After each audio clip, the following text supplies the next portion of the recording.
Okay guys, so I'm going to cover some points about being an Imperial. I'm naked for a reason. I'll go into that in a second. I'm just using it for some examples. So the Imperial, obviously you can only get it as a collector's edition buyer, but it is cool to get it, but you also have to think, is it worth using it, right? Obviously this shouldn't affect anything. The shield affinity, weapon lines are so easy to level up.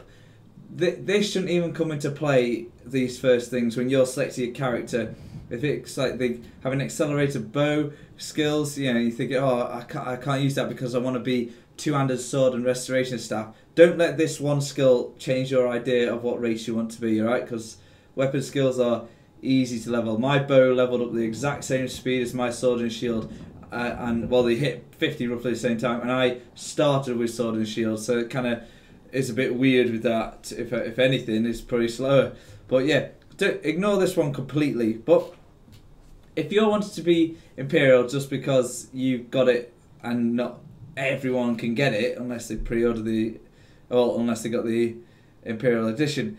But you've got the very good things. I'm showing you this so you know what they get to at max level. Obviously that's 12% more health, 10% more stam, and a 10% chance of restoring 126 health, right? That is really bad. I think that's really bad, especially for end of its sort of skill line. This one you should completely blank out because it's completely pointless. Only these two you should really care about. Yeah, it's 12% extra health and 10% extra. Yeah, and 10% extra stamina.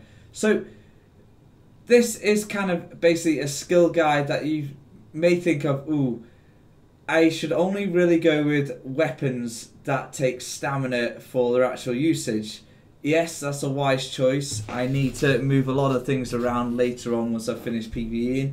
But this whole stamina thing and nothing to do with mana is not so much of a, you can't use him as being a mage. It just means he gets 10% more stamina on things rather than getting 10% more magic, which would obviously be handier.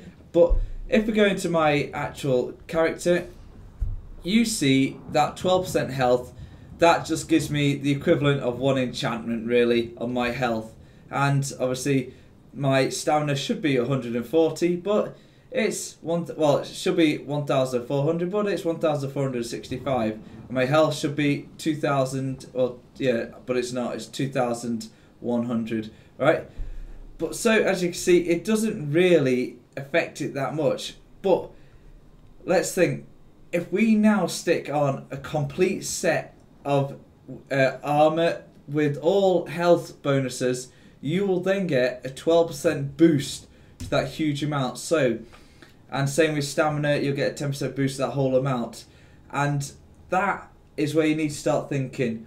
You really should not be going Imperial and thinking everything's helping stamina, sword and shield, or whatever. Sword and shield shouldn't matter, but this guy's really built for bow, two-handed sword, sword and shield. That's where the Imperial really lies. That's what the Imperial really is. I know a lot of people like to do a bit of mage, but he's really not that great with it. As you can see, even my magic, that's at 15. So technically, that should be 1,500 if it was 10 per drop, whatever. Well, if it actually leveled up how it's meant to level up, that should be 1,500 because it's a bit more than that. But as you can see, it doesn't work with that with the Imperial. He gets a lot more on these two stats. So when you're in your skills, that's all your bow skills, your dual wielding, and obviously you can use dual wielding and that, and two-handed sword. So all of this costs stamina for everything.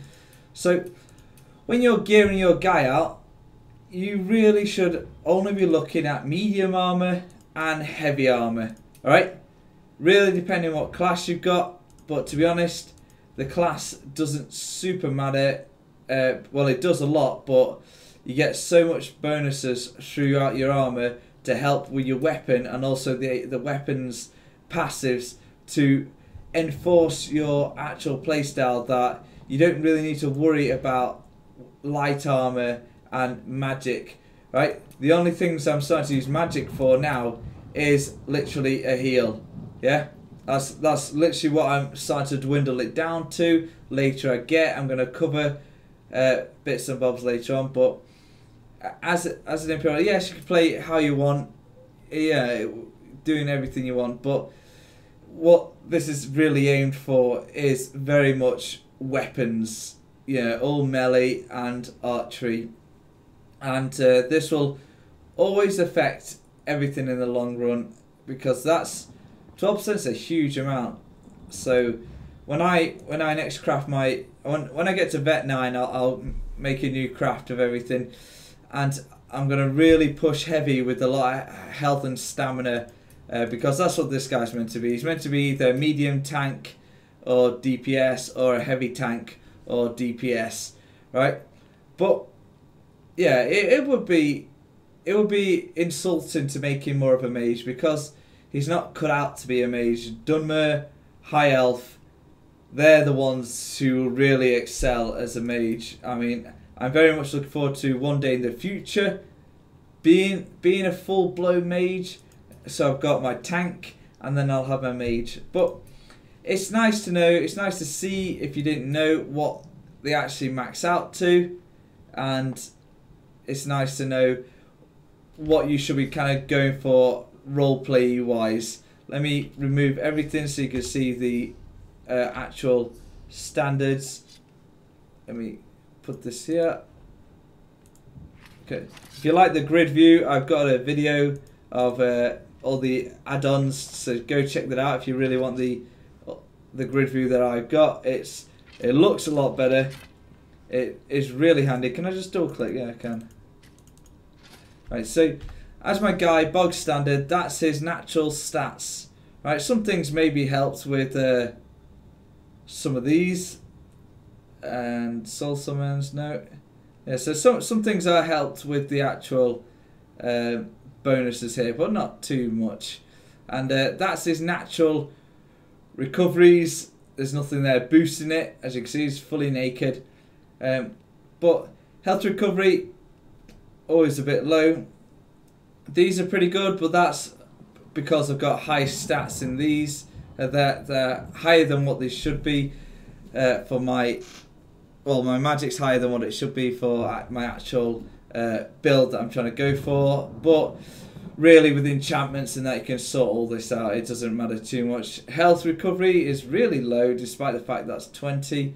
But hey, yeah, this video is just basically just a bit of a rant about what you should be rolling as with your class. You should be planning, thinking, knowing what everything gets to, knowing what you want to sort of roughly be as your end game. You don't have to start exactly how you want to be, because chances are over time you'll sort of change. But if you've always got in mind you want to use, you may want to use two-handed, you may want to use sword and shield, you may want to dual wields, you may want to use a bow, then yeah, that's what you should be sticking to. It's not his style to go with these two, just because it doesn't really boost that. And especially Templar wouldn't suit mage stuff.